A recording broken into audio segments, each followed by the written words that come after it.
Welcome to The Fight with Teddy Atlas, presented by Dynamic Striking. I'm Ken Rideout, joined as always by Boxing Hall of Famer, the great Teddy Atlas. We're actually recording this episode a week early because I'll be over in London, as we've discussed previously, running the marathon, but we wanted to get you guys a preview. By now you'll be champion. That's you'll it. be champion, Ken. I'm making a prediction. I make predictions on this show, right? Yeah. I do.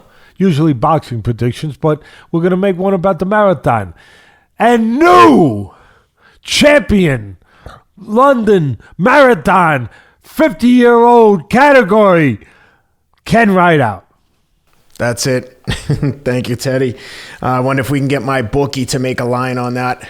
It's got to be close to even money, I would think. I would hope. That being said, I know you'd be upset if it's not. No, definitely. That being said, I want to talk to you, Teddy, today about the upcoming Wilder Fury trilogy. A lot of build-up for this fight, a lot of ramifications. Unfortunately for Mr. Fury, Usyk has upset the massive payday that was waiting if Anthony Joshua and Tyson Fury could have both got the wins. But Usyk had other plans. He's now the unified champ. As we know, Fury has the WBC belt that he won in his last fight by stopping Deontay Wilder, corner stoppage. Mark Breland will get into all that with the corner stopping the fight, etc., etc. But with that being said, Teddy, what are you looking for in the rematch, and what are you excited about? What do you think is going to happen? Well, first of all, I'm gonna piggyback off of what you just said. You said something that's important to be said. Not too many people talk about the business side of it. And hey, you're a businessman. You help people make money. You help people invest in the right things. You bring deals together. And I know that really, all seriousness, if you were involved in this, you would have somehow told Fury's people and Joshua's people. We're just talking about the business side right now, not the other side of the competitiveness, what fights best. We're not talking about that. Just talking about the business of making money. And you would have talked to Fury's people and also Joshua's people and somehow convinced them that, hey, no matter what it cost you, pay off Wilder. I don't care what to step aside. Normally it could be $3 million, $2 million, $1 million, $4 million. I don't care if it's $10 million. I mean, as crazy as that might sound. I would argue you could have potentially paid him $20 million. $20 million. I agree. I was going light. Yeah, I agree. I usually don't go light, but I was going light. $20 million, because you're talking about a universe of maybe 75 million for each fighter. Who knows? Somewhere in that. I think they've already discussed 100 to 150 site fee to have the fight in the Middle East. So I mean, come on. So so you do anything to make sure that fight is not risked. And they let this fight get away by not going that high. Aram, all of them, Hearn, Aram, whatever, whoever's involved, because they did not find a way to get Wilder. And to Wilder's credit, he wanted to fight. And I give him credit for that. But they should have found a way, because a lot of people took for granted, don't worry, Joshua will take care of business and, he'll win the fight. They thought it was a foregone conclusion. They really did. You don't assume stuff or you make a, ASS out of who. Yep. Me, right? So they assumed that Joshua would beat Usyk, and then Fury would beat Wilder, and they would still get that mega fight in the desert. But no, you can't assume that. Now it's not going to happen. So that's the first thing. I had to mention that. They made a mistake on that. And as long as I'm on it, there's always a lot to criticize with Wilder. First of all, you don't know how to fight. He was given a God's gift of power. Punches are born, they're not made. And he's got power, and he can erase a guy. Boom! Like that. But he don't know how to fight. He better learn something. He better have learned something in between his last fight. But what I want to give him credit for is that he's got pride. All fighters do. But he's got pride. He showed his pride. It wasn't about the money. It was about he demanded that a judge give him this rematch. He had a rematch clause. He demanded he get the rematch. He wasn't going to step aside. He demanded. Maybe they should have tempted him a little better, with more money, like we just said, with $20 million, whatever. But still, I don't know if he would have took that. Maybe he would have, but I don't know. I truly believe that he wanted this fight because he knows what it stands for. It stands for redemption. It stands for his identity, who he is the rest of his life. It really does. Because up to now, he was a guy, the bronze bomber, knocking everybody out, champion of the world, had one of the, part of the belts. And he's knocking out all these no-names. And, really. And then he gets a guy, he fights a draw with him. He drops him twice. He fights a draw with Fury the first time. A lot of people thought he lost that fight. Then they do the rematch, and he gets knocked out. And now this fight really is for his identity. Who is he? Is he the guy that was knocking guys out? Or did that guy ever really exist? Did he ever really exist, that guy? Or he's just knocking out props? Was he just knocking down pins that were put up like in a bowling alley, and he was just knocking them down? Was he like in the Rocky 3? I think it was the Rocky 3 movie where Rocky has been champion for a while, knocking all these guys, doing a tour, knocking all these guys out, and now he's going to fight the number one contender, Glover Lang. I think that was his name. Clubber. Clubber Lang. I'm sorry, Clubber Lang. I wouldn't be a good movie director. I'd come up with the wrong titles. And Clubber Lang. And he knocks out Clubber. It makes sense. Clubber. Better than Glover. And he's fighting Clubber Lang. And that's Mr. T. I knew that much. It was Mr. T. And now Mickey, his trainer, doesn't want to fight. And he's trying to get him out of the fight. And he says, no, I want to fight the guy. I'm champion of the world. I'm the best in the world. I want to fight the guy. He's talking like a fighter, like a champion, the way you're supposed to talk. And Mickey's saying, nah, you're not ready. What do you mean I'm not ready? I'm the best in the world. I beat everybody. And Mickey's really, really, really determined not to let him fight. He's trying to protect him, kind of like Customato was trying to protect Floyd Patterson in the real world against Sonny Liston. He didn't want him to fight. He was champion of the world. He didn't want him fighting Sonny Liston. He knew it was a bad style. He knew it was the wrong guy for him. It was his Clubber Lang, if you will. So, and sure enough, Liston knocked him out in the first round, and then in the rematch in one round, Floyd Patterson. So it's kind of like that. And Mickey is doing everything to deter him from fighting. And then finally he says to Mickey, he goes, what are you talking about? I'm not Sylvester Stallone. I'm Rocky Balboa. He is Sylvester Stallone, though, the actor. I'm the best. I'm the heavyweight champion of the world. And he goes, I'm the guy who, I beat all these guys. I'm the best. I'm the champion. I walked down the street. I'm the champion. He goes, they were setups. They was setups. What do you mean they was setups? They was setups, those guys that you were knocking out. They weren't real. This guy's real. This guy will knock your block off. You gotta stay away from him. Mickey sounded something like that. So he was like, what are you talking about? I was an heavyweight champion of the world? They were set up, those guys said you've been beaten. And that's kind of where, in a lot of ways, in the real world, that's where Wilder's at. Were they setups? Was he ever champion of the world? I know he knocked a lot of guys out. But who did he knock out? I mean, this is for his identity, who he is. It really is. This is a lot more than for a purse and to fight Usyk to unify all the titles. This is for a lot more than that. This is for him. This is for him, for his soul, for how he feels about himself, how he can walk down the street, about who he is, who he was. Like I said, was they setups? Was I ever champion of the world? Hey guys, quick break to give a shout out to our newest sponsor, Momentous, one of my favorite products for supplements, etc. in the build up to the London Marathon. I've been taking, I don't know how much money I spend there every month, but a lot. But full disclosure, I'm an investor in the company. I love these guys. Jeff Byers, the founders, former NFL player, USC superstar, offensive lineman.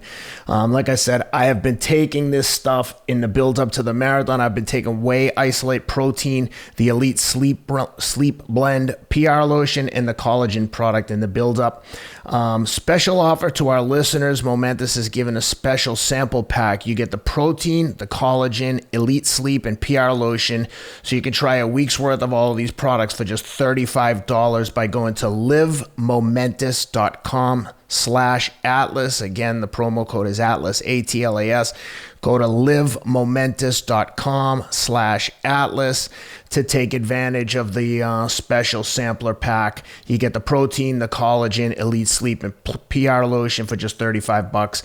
Give them a try. Again, use the promo code Atlas. The only one I can see on his list that looks that I rate is Ortiz, who might have been 65 at the time of the fight, but Luis Ortiz was... Or 72. Yeah. But, Ortiz was a southpaw from the Cuban team, good puncher, good counter puncher. But he was like 40 years old. Yep. But, yeah, you're right, and he fought him twice. And he knocked him out twice. Yep. And Ortiz was winning the second fight clear. I remember calling that fight for ESPN, and I was up in Bristol watching it, and I remember reporting on that fight, not calling it, but reporting it afterwards for Sports Center. And I think he won the first 6 rounds, like on my score. I mean, really swept the first 6 rounds, Ortiz. And then all of a sudden the hammer got dropped, that great eraser. Yep.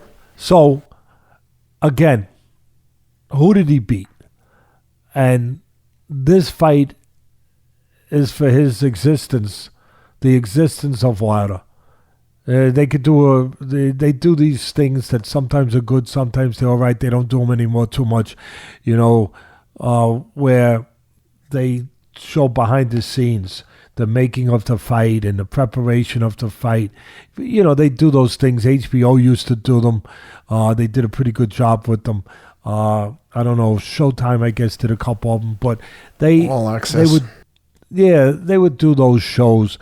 This one should be in search of Wilder, in search of Deontay Wilder, because for me, that's what this fight's about. It's about searching for Deontay Wilder. Who is he? Where is he?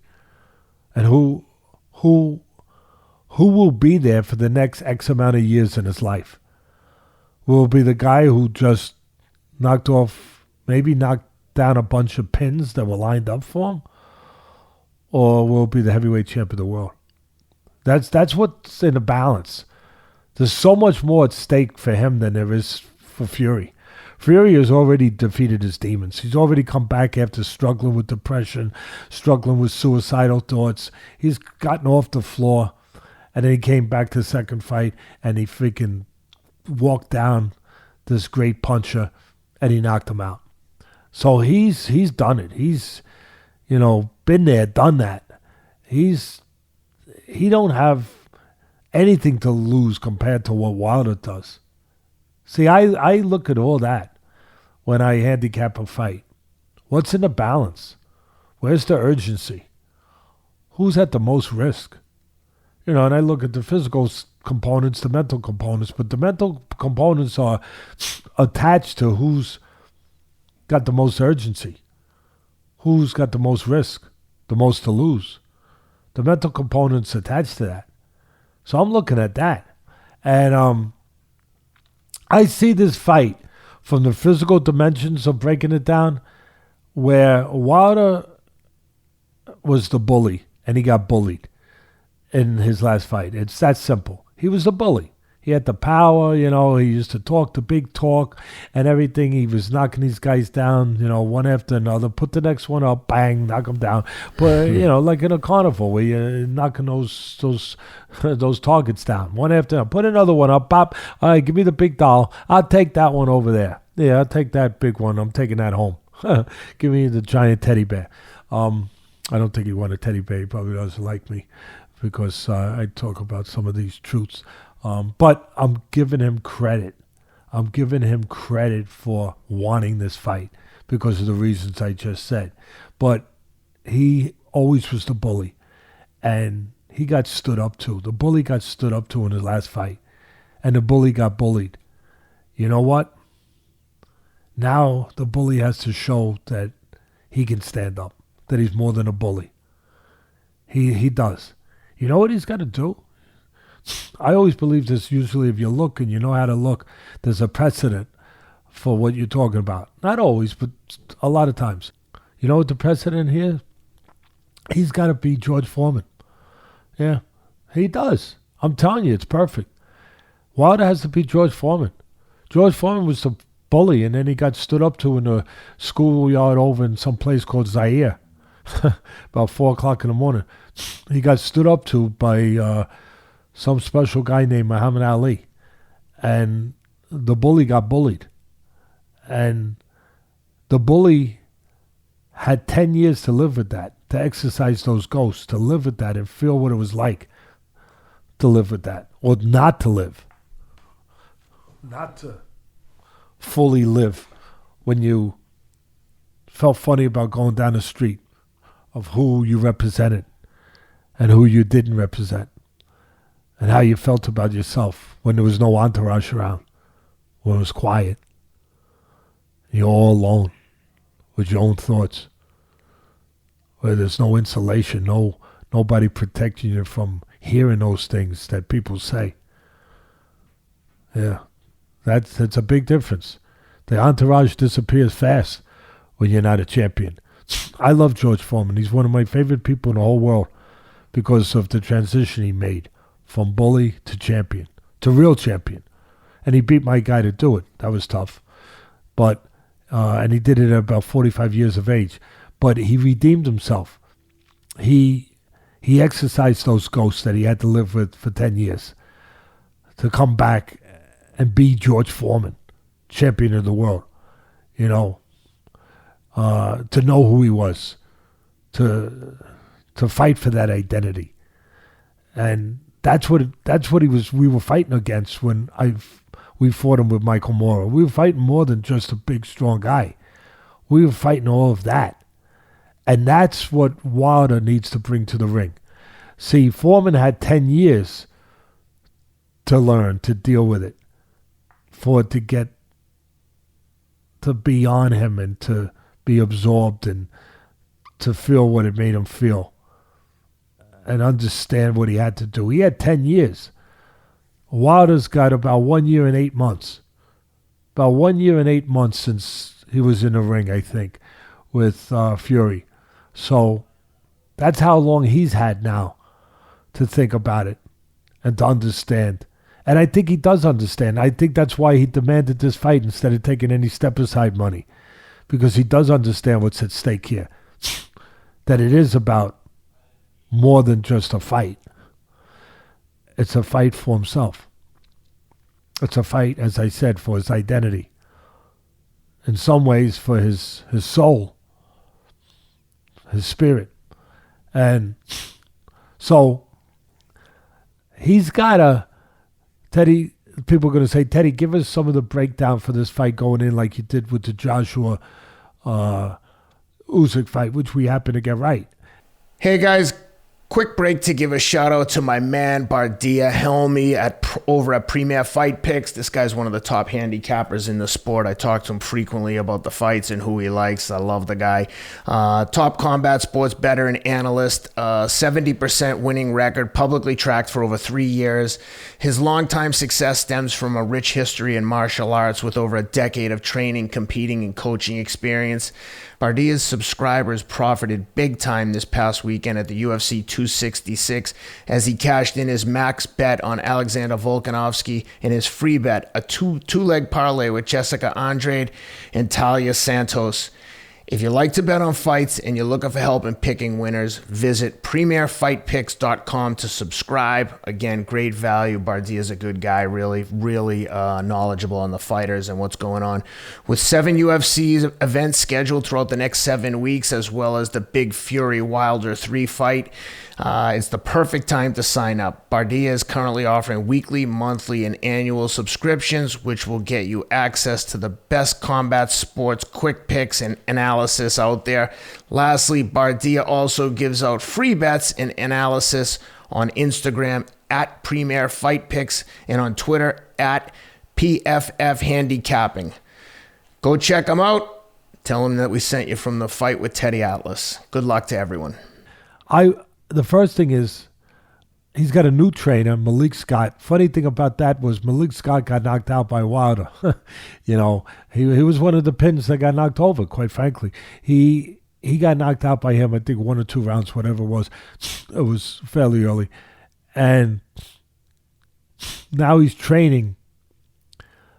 Now he's training Wilder for the biggest fight of his life. And they got rid of Mark Breland. I thought it was unfair. I thought it was wrong. I thought it was terrible what they did, blaming him or what Wilder did. But anyway, that's where we are. And it's hard to judge what Scott could do because he really hasn't trained. He doesn't really have bodies of work out there where he's trained a lot of guys where you could say, okay, he's a good or a bad teacher. You don't know. What I can tell you, as a fighter, he was a defensive-minded fighter, a careful, cautious fighter, the opposite of Wilder, to be honest, not a big puncher, and a guy that was technically pretty good, technically not bad. So in that way, he may have some of the mental aptitude, cerebral aptitude to understand how to be a teacher. Maybe. We don't know. Again, it's a new thing for him. So we're going to find out. And we're going to find out on a big stage, an important stage. But he needs to have taught him something. The main thing is Wilder needs to know and face up to what I just said. That, you know, he was bullied. He needs to be prepared to stand up. He needs to now be the boss. He got bossed all over the ring the last time he was in there with Fury. He needs to be the boss. Now, how's he going to do that? Well, it starts with the mental part. And he's showing that by wanting this fight, wanting to face the wolf at the door, the boogeyman, the ninjas coming over the wall. He's ready to face them. That's where it starts. He wants redemption. That's where it starts. Now, he's going to have to remember that. He's going to have to remember how it felt after that fight, when he made all the excuses about the suit was too heavy and Mark Breland poisoned him and all that terrible stuff. Terrible, absurd, ridiculous stuff. Really. You gotta be strong in that ring. So it starts with being strong outside it. Face up to that. Stop it. Stop it. I was the one who needed to be stronger. I was the one who needed to face what I had to face. Not blame somebody else for my shortcomings. I was the one who came up short, and I'm not going to come up short. Not this time. But it starts with the truth, with facing what you got to face. And then it starts with the physical, tangible stuff. He's got to be balanced. He's always off balance. You know, throwing right hands like he's throwing a frisbee on the beach. You know, hitting sunbathers in the head. You know, that are out there putting copper tone on, and they're getting hit in the head by a frisbee. I mean, come on, don't bother those sunbathers. Really, let them sunbathe. Leave them alone. Leave them alone. Don't be throwing those right hands crooked and sideways and upside down and triangular. Throw them straight and keep your balance. Don't fall all over the place. And don't throw them in desperation. Throw them knowing why you're throwing it, when you're throwing it, how you're throwing it. With expertise, with precision, with form, with technique. Not just chucking it, hoping it lands somewhere. Keeping your balance. So he's got to be balanced. He's got to be better technically. He's got to be a little better. I know they say you can't teach old dogs new tricks. Well, watch our fight plan coming up. Watch it. Because we break it down, just like we broke down the Joshua Usyk one. We break down what he has to do, what both guys have to do. He's got to at least have some semblance of fundamentals. Again, starting with his jab and his balance. His legs balance, where he's not falling when he throws a right hand or a punch, and where he uses his jab. The difference in that fight was Fury's jab. Fury used that giant skeleton of his, that giant body of his, to come behind the jab. To push back Wilder, push the bully back with the jab, to keep him from getting off the right hand, keep him discombobulated, like George Foreman did with his jab against Joe Frazier before he hit him with the uppercuts.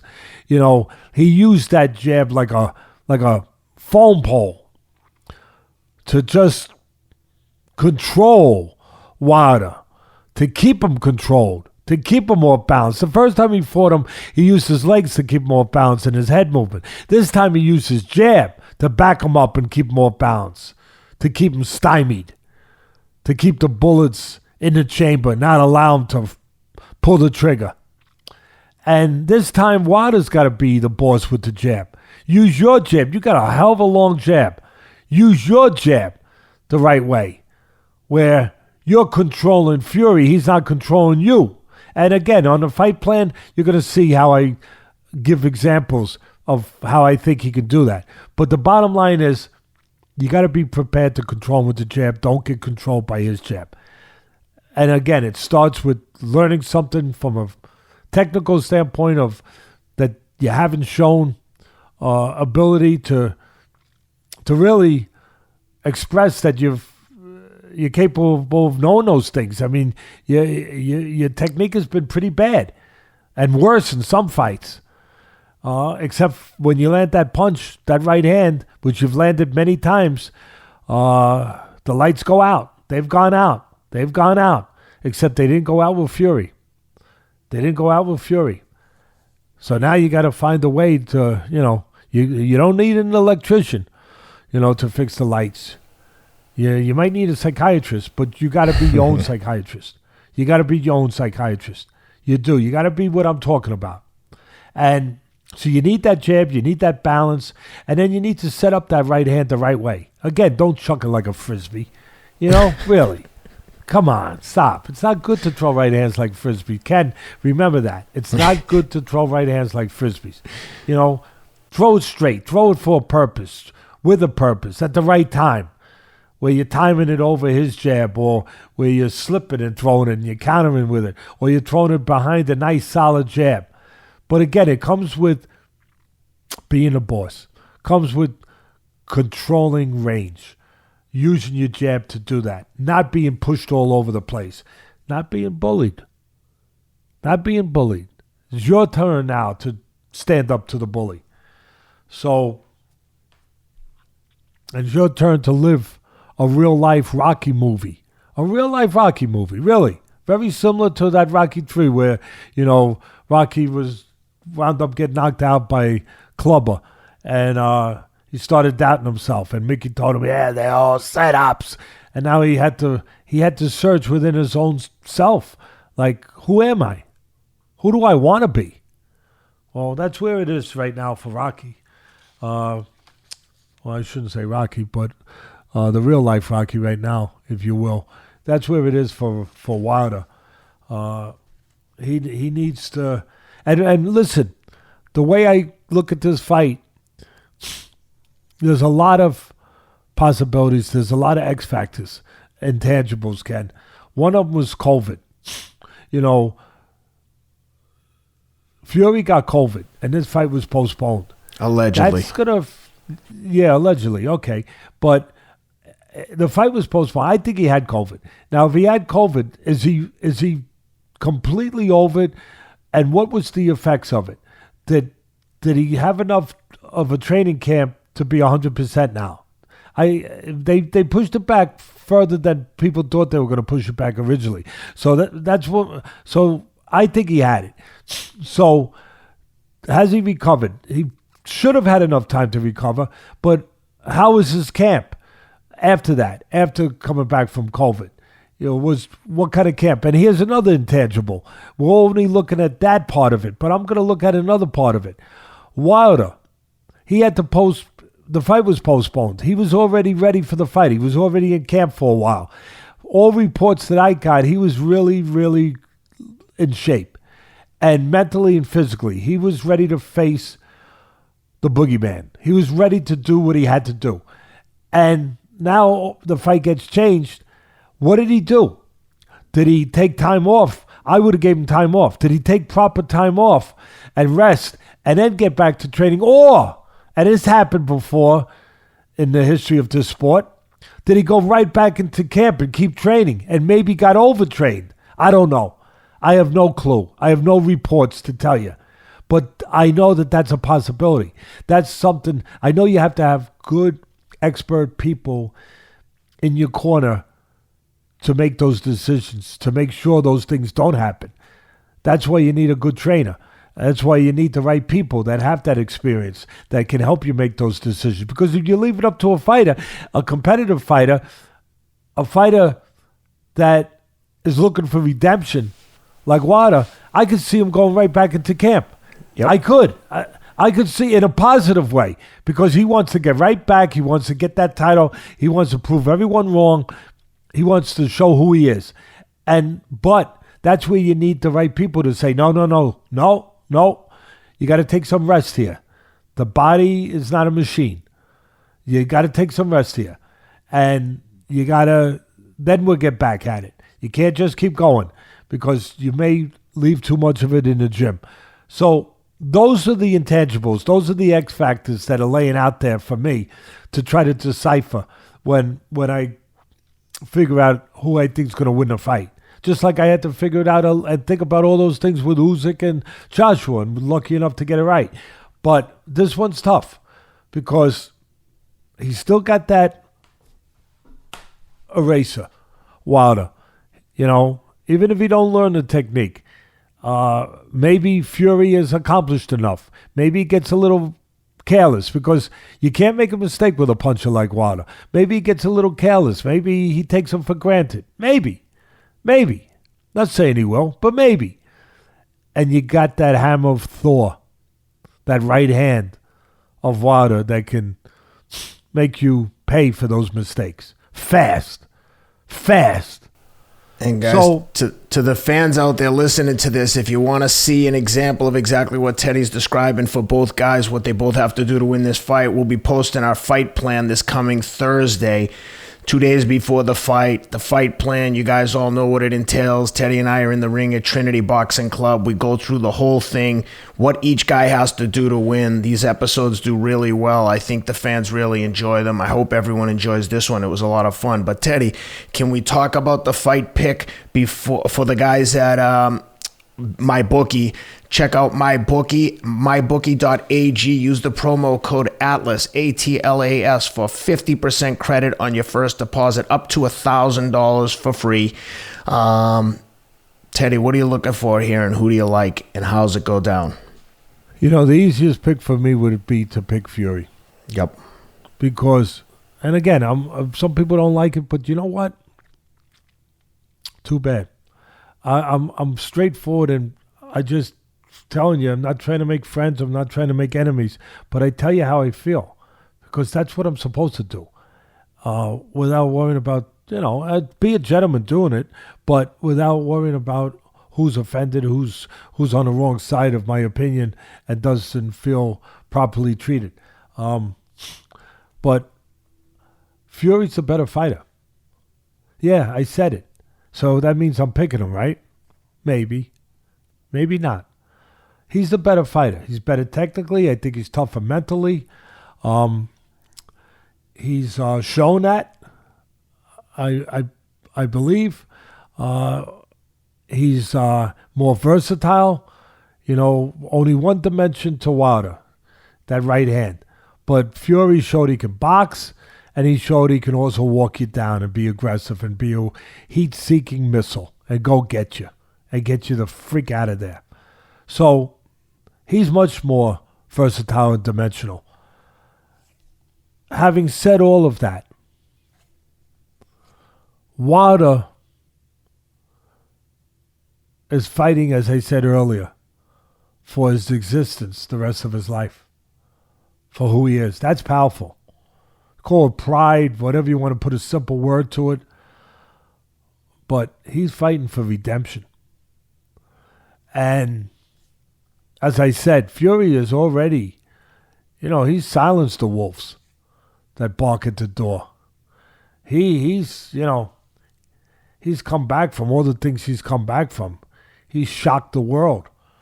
And he's accomplished so damn much. And he's such a smart, genius promoter. He is. And he's a genius in the ring. I give him credit for that. He really is. I think that Wilder's going to be a little bit better. He needs to be at least a little bit better technically.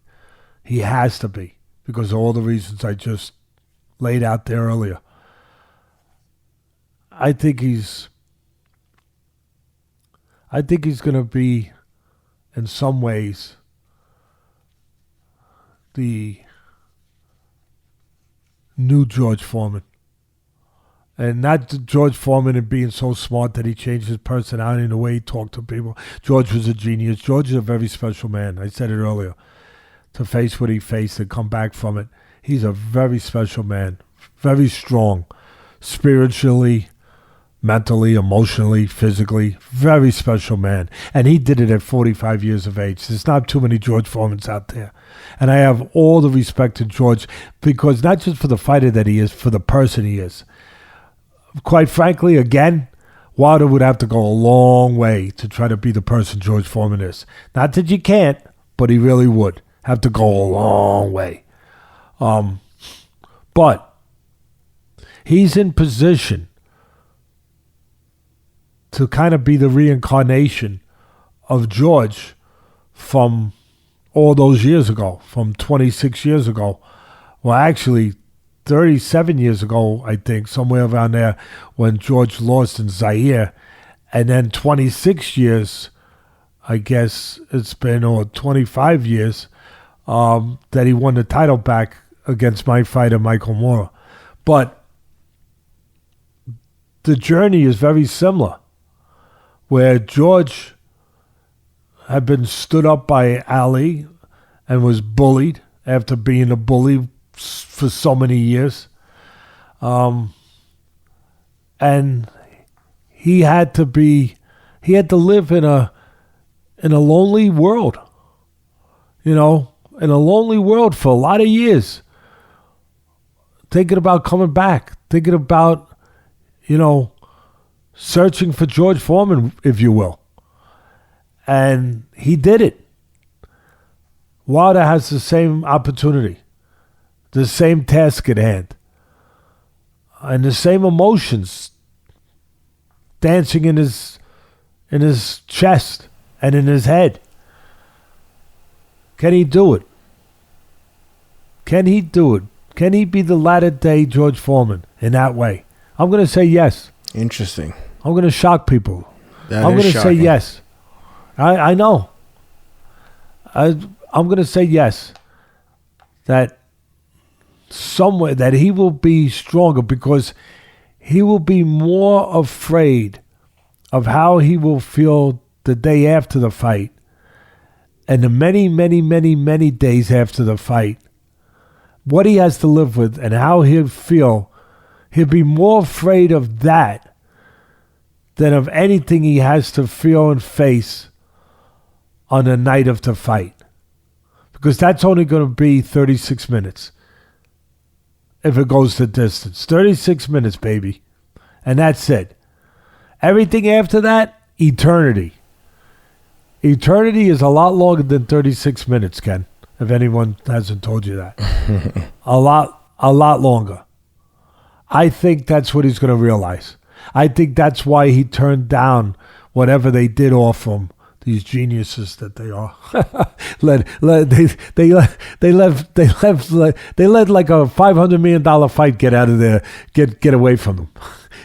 When you talk about the universe of the fight, because each fighter could have made at least $75 million, maybe $100 million each. Yep. Oh my goodness. I think so. So, yeah.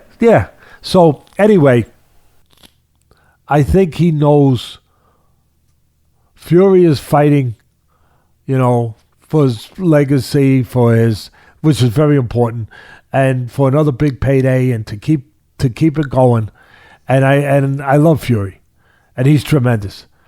But again, this guy's fighting for something a little bit more rare than that, a little bit more important than that.